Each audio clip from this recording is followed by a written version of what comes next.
am I right in thinking you have a 1 year, 10 year, and 100-year goal? Yes, Tell you me are about right them. in thinking I have a 1 year, 10 year, and 100-year goal. Yeah, I've always thought in cycles of years with training. I've never thought in terms of weeks, even when I was completely new to the topic.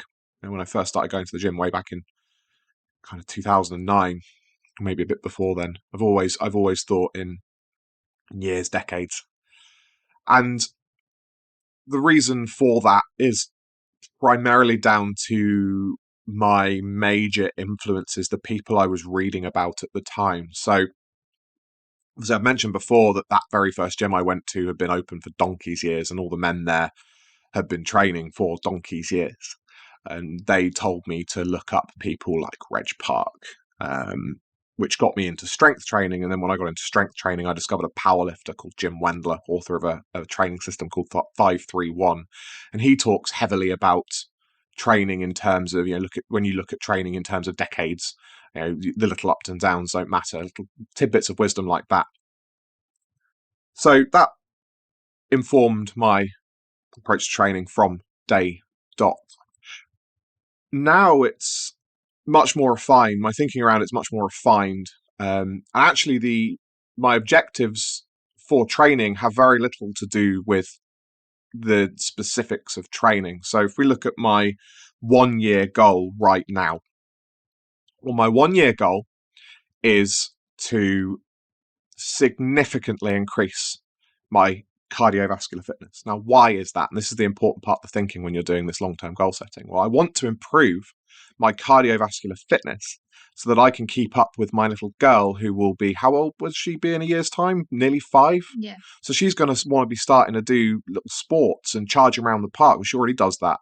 And I don't want to be the fat dad standing on the sidelines in the park. I want to be able to chase her around and give her a run for her money. I want to show her how to do monkey bars and so on and so on and so on. And you can only do that with a strong base of cardiovascular fitness. Weightlifting alone is not sufficient to build that kind of conditioning. It just isn't. And anyone who says otherwise is coping in the extreme. So that's my 1 year goal, significantly improve my cardiovascular fitness. And the reason for that is to keep up with my rapidly aging daughter. And then the 1 year goal leads to the 10-year goal. So what's my 10-year goal?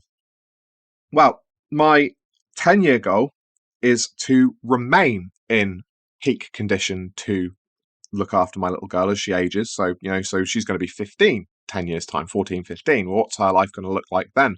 Well, I'm probably going to be ferrying her around to after school clubs and so on. So I need to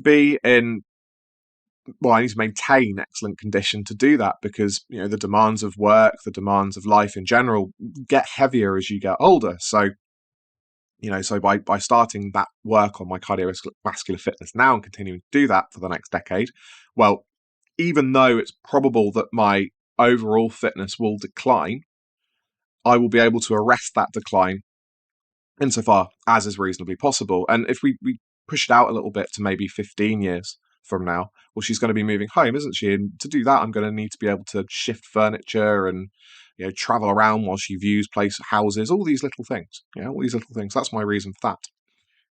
And then, okay, well, we've got a 10-year goal. So what's my 100-year goal? Well, my 100-year goal is to build a legacy. I want my kids to be in 100 years. In 100 years' time, well, Connie's going to be dead, isn't she? But let's think grandkids, right? I want to pass on training to my daughter. I want to pass on, how to, build a great body, lead a healthier, happier life, and ultimately become a more useful person in general to my little girl. And I want to cement that in her so strongly that she wants to pass that down to her children. So, 2 generations hence, the lessons that I've taught her and the example that I have set will still be being lived out in the world. Essentially, it's legacy, which I suppose you could argue is egotistical in the extreme, but I would disagree because it's virtuous.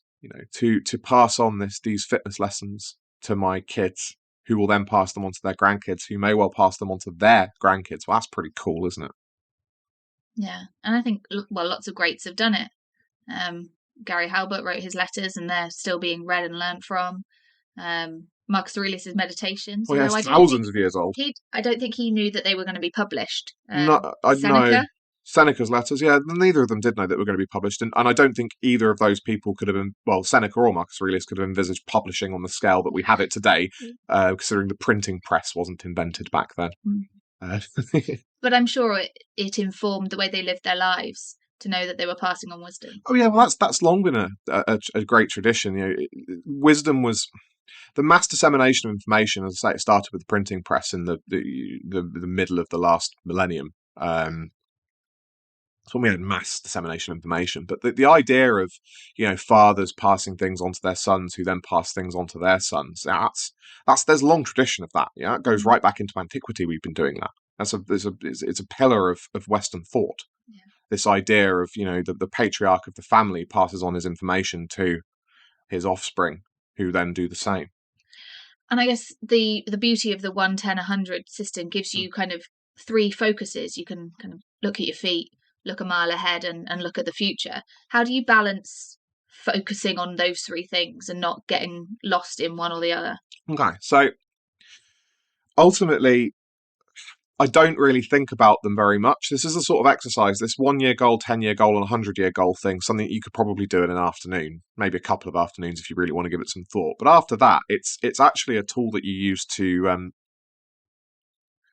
motivate you when you need motivating. So when I got up this morning, right, it was dark and cold, and it was drizzly, and it was the worst kind of drizzle because it's a bit warm. Obviously, I wear glasses, so I knew that I wouldn't be able to see very well while I was running because they'd steam up in this kind of early spring warm weather. It's still cold because I was still, and I was going to be really sweaty as well because it was cold enough that I'd be really uncomfortable if I went out without multiple layers on. But I knew by the time I finished my run, I was going to be like maffed in hot. So yeah, this morning was not a good morning. I'm also quite tired generally at the moment. I'm very busy with work.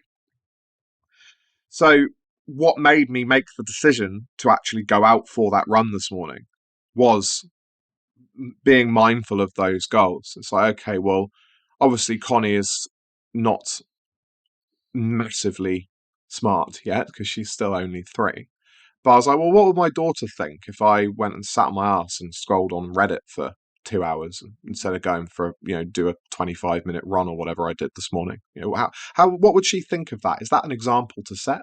Is that conducive to this legacy that I want to leave? Well, no, it isn't. So I went out for a run, and it was a 5-second thought. It's not this great emotional thing. It's just, well, what would my kid think? And if you don't have kids, there's other things you can do. Well, what would your partner think if that's kind of your long term goal? Or does this actually align with my values? I say I want to be fit, strong, and healthy. Well, is sitting on Reddit being fit, strong, and healthy? Well, no, it isn't. So yeah, that's how I balance it. As I say, I don't overthink it. And as I say, it's not this grand emotional endeavor. It's purely practical. Yeah, so having these goals allows you to answer the question of, is this activity in line with those goals, right? Yeah, pretty much. It's this whole idea of the old Carl Rogers, the psychologist, his idea of congruence, isn't it? So, you have these values and beliefs, and if your actions align with those, you are what he would term a congruent person. So, you feel good about yourself because your outward actions are matching your inward thoughts. Where we have incongruent is where your perception of yourself as a good person who cares about his health and fitness, or your actions don't align with that. So when someone points that out, you get cognitive dissonance and all sorts of other things that make you feel a bit angry. This is why people get triggered on the internet by stuff I write, because I'm not afraid to point these things out, and then it shows how incongruent some people are, and they say they get very angry with me and send me nasty emails, which I quite like because it actually improves my deliverability to the rest of my list. So if you do want to send me nasty emails, feel free to do so. So your goals seem really simple and obvious. But what advice have you got for people who have no idea what their goals should be? How do you set your goals, and how give some advice on how people can go about setting their own? Some advice on how to go out and set their own. Grow up. This is not hard. Everyone likes to think of themselves as a good person, right? Everyone likes to think of themselves as a good person. Well, what does being a good person mean to you? Well, it means looking after your body, setting a good example to your missus and your kids if you've got them, all that sort of stuff. Well, then, what behaviours are conducive to that? To that ideal? Well, going to the gym, going for a run, cycle, whatever. actually taking a proactive interest in training, so consuming useful information, reading. Reading, probably better off, not watching TikToks and things. Actually read information from reputable sources, take an active interest in your training, and then do it. That's it. This is not rocket science. This is not rocket science. But only you can do that. Only you can do that. These things don't happen by osmosis. You don't get fit by joining a gym, paying sub. You're not going to get you're going to build the powerful physique that I say that you can build when you subscribe to the full timing letter if you just, the letter relies on your doormat every month and you don't read it. Or you read it and you go, oh yeah, that makes me feel really good. Yeah, I like this. Oh yeah, I'm really pumped up about this. And then don't do anything. So yeah, as I say, my advice is actually just to grow up, which is a bit harsh perhaps, but people make a big deal out of goal setting and stuff. And I think one of the reasons they try and overcomplicate it is because it allows them to actually just not do it. Yeah. It's just going to take this really long, convoluted process. It's going to take me ages, and they do spend ages over it. And by the time they finish, whatever spark motivated them to look at doing it in the first place has long since evaporated, and then they do nothing for 6 months, and then they maybe listen to a podcast or see an inspirational Instagram post or some other nonsense like that, and decide, oh yeah, I'm going to set some goals, and the cycle repeats and never actually go anywhere. Yeah, well, the goals are hyper specific and don't. Yeah, it's the difference between strategy and tactics, isn't it? Goal setting is a strategic activity. We've talked about what are my 3 core values. Well, they're pain, truth, and justice. That's it. And then beneath that, we have a tactical layer. So what does it mean to live in a true way? What does it mean to be just? What does pain mean in reality? And it means doing the uncomfortable things to get the desirable results. Okay, well, and that's those, and then you select your tactics from those things. But yeah, strategic stuff shouldn't take long at all. It's not complicated. It really isn't. As I say, afternoon, maybe 2 afternoons of thinking. I was going to say, when you challenged me on this, and I first asked you what were your kind of 3 overarching principles, and you said, well, think of your own. I think I walked round to the park and back and came up with my 3, which are different to your 3. Yes, they are. As I say, this is not difficult. What's difficult is actually living them. Yeah, that's the hard part. That's what people really struggle with. But like we spoke about the last time, it's that whole virtuous cycle thing that you'll do it, and you'll get little results here and there, little positive changes, positive result, positive change, positive result, and it won't be particularly noticeable to you at the time. And then all of a sudden, you'll hit that point where you'll just get these exponential improvements. As I say, the later you start, the longer that point generally takes to arrive. But you will reach that point if you keep doing it. Can you remember? Take yourself back to like 2016. Can you remember what your goals were before me and the kids existed in your No, life? I didn't have any really at that particular point in time. It was everything was around kind of self-improvement and things. I didn't really have much focus on anything beyond making money at that particular point, which was wrong of me. So why was that? Well, I was living in a very unique set of circumstances that aren't generally applicable to 99% of men. I was living in a very cheap city, earning way above the average wage, with a very easy job, and I could just build my entire life around training. So essentially, that my habitual training of that had been embedded in those early years, I was just able to just have my entire life revolve around training. It's why I don't really talk about those times a lot or write about those times, because the lessons that I learned about kind of training and things like that aren't general. As I say, they're not generally applicable to most men, because most men don't have the luxury of living under those circumstances. I'd like to say that I behaved in a true and just manner at all times, and I think I broadly did without really consciously thinking about it. As for the pain thing, well, my life was very comfortable. My life was very comfortable. What did happen though was I had the sense of incongruence that we mentioned earlier. I realised something was amiss. I realised life was too easy. So it was that perhaps the early seed of that pain value. I realised life was too easy, and the way I was living was not not right, or not the way a man should live. Let's put it that way. And that caused cognitive dissonance, which I chose to ignore for a period of time, otherwise known as cope. And then eventually, I just was like, "No, sod this, pull the trigger," and obviously change direction massively. Cool. Okay. Um, we've mentioned a couple of people that have inspired you, but I know you have this principle of not having heroes. Tell me about that. Don't have heroes. I think it was Arnold Schwarzenegger that first said that, actually, or I heard it from him first. He didn't have heroes. I don't know if that he actually said that. I think I probably third or fourth hand on an internet forum I read it, but it stuck in my mind. So let's just say Arnold said it. Yeah, this whole idea of not having heroes. It problem with having a hero is it sets a ceiling on what you believe you can achieve. Because if you idolize someone, well, if you idolize them, you'll never surpass them because that would mean that you no longer idolize them. So it sets a hard limit on what you can do. Um, and that's why I just think it's unhealthy. Also leads to hero worship and siloed thinking. You will not do anything other than what your hero recommends. Curiously, I indulged in a bit of that in the early days of my training. I had a couple of I won't mention them by name, not but mainly because their material's really good and I don't want any negative associations with them. But there was a couple of specific figures who I utterly idolized in my very early days of training, and just slavishly followed their recommendations, even though their recommendations were not right for what I wanted to achieve. It was, I would vigorously defend their honor in forum debates and all sorts of other things. And it was just silly. And in the end, I actually ended up getting injured quite badly because of this pursuit of this ideology that works perfectly for elite athletes, but not for a guy who's training to be a paramedic at university. Who's trying to balance, doing 40, 50, 60-hour placement weeks with studying and preparing for exams, applying for jobs and all that other stuff. As I say, I ended up digging myself into a right little hole.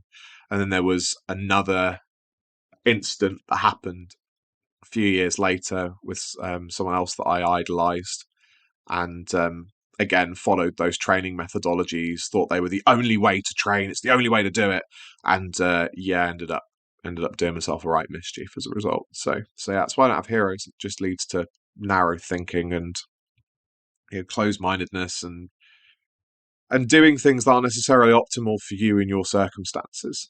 So Yeah, and it's not just the greats that people idolize, is it? We had a similar issue yesterday where I'd put you and your advice on an unquestioning pedestal. It was, should I go to the gym tonight? And you were like, well, you've read my stuff, but have you thought about how that applies to you? And ultimately, I ended up deciding, no, I'm not going to the gym tonight. Yes, I'm going to have a bit more food and rest, and I'm going to change my run this morning for a walk. yeah, because we talked about this a lot. Like, I don't train you. I'm not your PT. I won't train you. And when you kind of mindlessly follow how I'm doing things, even though our goals are completely divergent, so you're preparing for a 10K. Yeah. So if you're preparing for a 10K, trying to mimic my training schedule is completely inappropriate. Yeah. Same with what I'm eating at the moment. Even though I'm not a diet guy, well, I'm not a diet guy anyway, so I don't tell people specifics around what to eat. I've got my 3 dietary principles. You ain't getting more out of me than that. You have to apply critical thinking. Okay, well, what do I want to achieve? And then also, is Phil the best person to get this information from? I am not the Oracle of Delphi. I'm just Phil. I have a very specific set of things that I do and I teach. Yeah. And I believe that I'm the best in the world at what I do and teach. But it's relatively narrow. If you imagine training as a whiteboard, the whole scope of fitness as a whiteboard on a wall in a school classroom. Where I am is like a little square in the bottom right hand corner. That's it. I don't go outside of that. So if you need something outside of that, we have to go and find it. Now, if you wanted to know who the best person to say, I don't know, if you need mobility training, for example, I know a guy. If you want to work on your mobility, I won't help with that. But I do know someone who can, and I'll tell you who that is, and you go and give them some money and you do what they say. Same with if you wanted to, I don't know, do triathlon. I know a guy who I would suggest is very knowledgeable on the subject. Go and talk to him. And you did that actually with your 10K. You found some guy, didn't you? I did. Because you asked me, can you help me prepare for a 10K? I was like, no, no, I can't. Go and speak to, go and find. Because in fact, in that area, I despise running. I despise as a sport. I think it's very strange. Yeah. And I was like, I didn't even know anyone to send you to. So you went off and you applied critical thinking and you evaluated them. You read some of their material and then you asked them, well, can you help me with this? And the guy helped you. Yeah, perfect. And I think when you put having heroes and no clear goals together, it's just a recipe for disaster. I've certainly done it where I get a program from somebody that I think is knowledgeable and follow the program slavishly and end up in the ditch because I didn't listen to my body. I didn't think critically about my other responsibilities in my life. But yeah, you got high, and you got to. This is the thing, like, and this is why people who are actually serious about getting into shape should probably, spend money to work with someone. For example, you subscribe to the Phil Timon letter, you get virtually unlimited support. By virtually, I mean you can't keep asking me the same question different ways, expecting a different result, because I'll tell you to go away. But the reason I offer that, and I don't just send out a newsletter every month, is because the advice component is essential. Because you do need, yes, you need to apply critical thinking to that information, but you also probably need some support with that, at least for a time. Yeah. To actually, challenge your thinking, or go, actually, that's a really stupid thing to do. Why not do this instead? Yeah. Or in your circumstance, I would suggest you do this, make this specific tweak. Yeah, it's the difference between general and specific advice. Mm-hmm. Yeah, so when you watch lawyers, don't you? And lawyers go, "Oh, this is not legal advice," even though they're talking about, a lawyer might be talking about law or commenting on something in the case in the public domain, and they will say, "Well, this is not legal advice," and then proceed to give what sounds like legal advice, but it's not, because it's not specific to any person's individual circumstances. It's general. Yeah. And this is also one of the problems people run into when they they follow fitness influencers, but then don't pay them for specific advice, because they will take the general gist of what's going on, and that's usually sufficient for them to get some results for sure, but without actually ponying up and paying, they end up coming a cropper. Another example of this from my dim and distant past is I remember a particular training system. I found a blog that was essentially a sales letter, a piece of advertising for that specific book that the system was in, and it contained like the percentages that you would use for calculating your lifts, but there was quite a lot of contextual information that was omitted, and rightly so, because you've got to buy the bloody book, right? And I refused at the time, on point, because I was a selfish public sector worker who didn't understand how the economy works. I refused. I felt entitled to free information, and I wouldn't pay the £5 for the book. I ended up doing myself a real mischief again. That's the third time I've said about hurting myself doing silly things. Yeah, I hurt myself quite badly, because what I was doing was I was grossly over. I missed all the contextual information out, so I ended up over calculating weights that were too heavy, and then, as I say, hurting myself. And then when I bought the book several years later, I just was like kicking myself how silly I was, because I lost probably 4 months, 5 months of really good progress nursing the injury that I sustained to my lower back from being silly, and all for the sake of spending £5 on a ebook. Silly, isn't it? Yeah.